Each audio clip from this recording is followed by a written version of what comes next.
Assalamualaikum warahmatullahi wabarakatuh. Halo teman-teman, kita bertemu lagi di program Alpha TV BTS Bincang Tamu Sultan Season 2. Kita akan membahas tentang keistimewaan malam Lailatul Qadar. Oke teman-teman, narasumber kita sangat spesial. Bagaimana caranya untuk mendapatkan malam Lailatul Qadar? Masya Allah. Nah, semua orang berburu untuk mendapatkan Lailatul Qadar.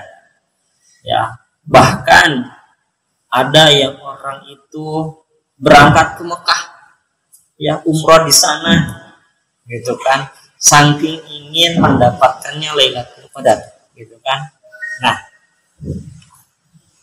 Lailatul Qadar, turunnya Al-Quran itu sama Allah tidak diberitahu tanggal berapa, hari apa, itu tidak diberitahu, ya. Makanya di situ ada inna anzalnahu fi lailatul qadar, ya. Jadi tidak diberitahu kapan turunnya. Beda dengan ketika tanggal 17 katanya gitu ya. Makanya nanti itu bahasannya lebih dalam lagi. Nah, tapi balik lagi ke esensi itu, cara mendapatkan Lailatul Qadar itu adalah bagaimana? Biasanya orang-orang itu sedia payung sebelum hujan, gitu kan bahasanya gitu. Jadi Allah memberitahu bahwa Lailatul Qadar itu akan turun di 10 malam terakhir. Ya. Tepatnya tanggal berapa dan seperti apa, manusia tidak ada yang tahu. Ya, manusia tidak ada yang tahu. Mungkin ada sebagian ciri-ciri turunnya malam Lailatul Qadar itu. Tapi biasanya kita semua orang-orang itu menyambut di 10 malam terakhir itu dengan yang namanya itikaf. Ya, berdiam diri di masjid. Ini urusannya pribadi antara manusia dengan Allah banyak. Jadi 10 hari terakhir itu diperbanyak dengan doa, diperbanyak dengan istighfar, zikir dan sebagainya. Itu berdiam diri di masjid agar apa? Agar kapanpun Lailatul Qadar itu datang, itu tidak terlewatkan. Nah, jadi ini yang paling efektif, karena Allah tidak memberitahu kapan turunnya. Ada yang bilang di setiap malam ganjil. Nah, tapi kadang kan kita juga nggak tahu, dengan berbeda-bedanya waktu Ramadan, ada yang kalau tahun ini ada yang tanggal 11 mulainya, ada yang tanggal 12 mulainya, gitu kan. Ganjilnya ada tanggal berapapun kita nggak tahu. Nah, makanya 10 malam terakhir itu kita persiapkan diri, kita maksimalkan, selesaikan, bahasanya kita tinggalkan dulu sedikit demi sedikit urusan duniawi itu, kita fokus di masjid dan berdoa, berzikir dan sebagainya. Dan itu cara yang lebih efektif mungkin dibanding dengan mungkin kita memilih hari-hari yang lain, kita pun nggak tahu. Nah, itu teh. Ya, jadi iktikaf 10 malam terakhir itu lebih efektif untuk mendapatkan malam Lailatul Qadar. Jadi intinya kita tuh harus mempersiapkan diri sebelum Lailatul Qadar itu datang. Oke. Pertanyaan selanjutnya, mengapa Lailatul Qadar itu suka menjadi hari yang istimewa, malam istimewa? Masya Allah, ya. Bercerita sedikit ya. Bercerita sedikit. Boleh. Dari Jabir radhiyallahu anhu, bahwa di akhir bulan Ramadan itu bumi, langit, dan para malaikat itu menangis. Kenapa? Karena mereka tahu bahwa di bulan Ramadan ini ada pelipat gandaan pahala. Ada peluang dijauhkannya dari setan. Doa-doa semuanya dikabul.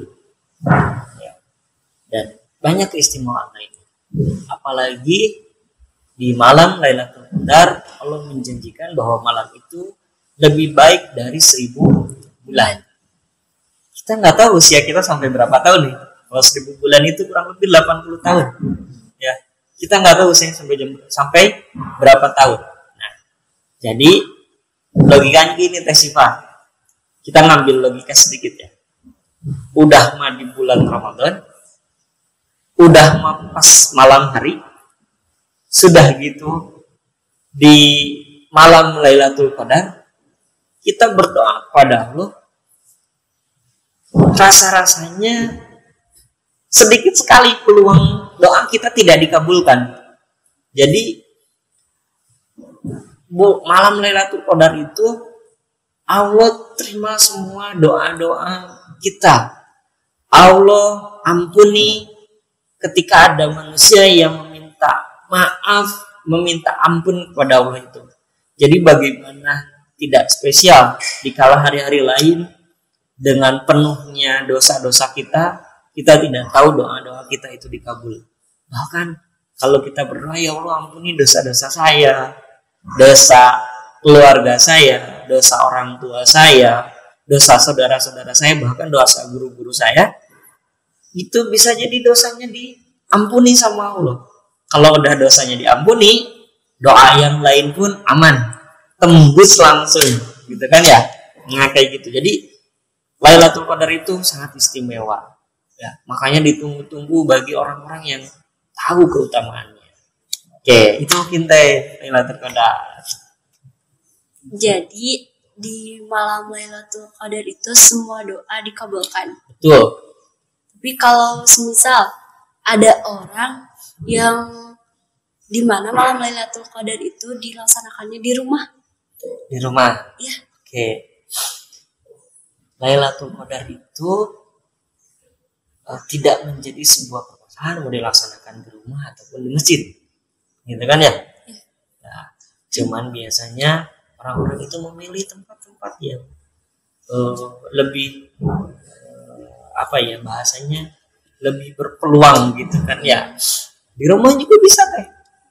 Cuman mungkin karena di rumah mah khawatir ada gangguan dengan segala fasilitasnya atau ada yang lain-lain, biasanya akan lebih khusyuk ketika di masjid gitu kan ya. Di rumah juga nggak apa-apa, berdoa gitu kan di rumah. Insya Allah sama kok. Lailatul Qadarnya akan turun. Mau di rumah mau di masjid juga sama. Allahnya di masjid sama Allahnya di rumah sama. Jadi tidak jadi masalah gitu. Ketika di rumah itu memungkinkan situasinya, gitu. Ya memungkinkan, nyaman untuk berdoa. Gitu. Ya itu Teh. Kalian pengen tahu kelanjutannya? Kalian tonton aja di segmen kedua.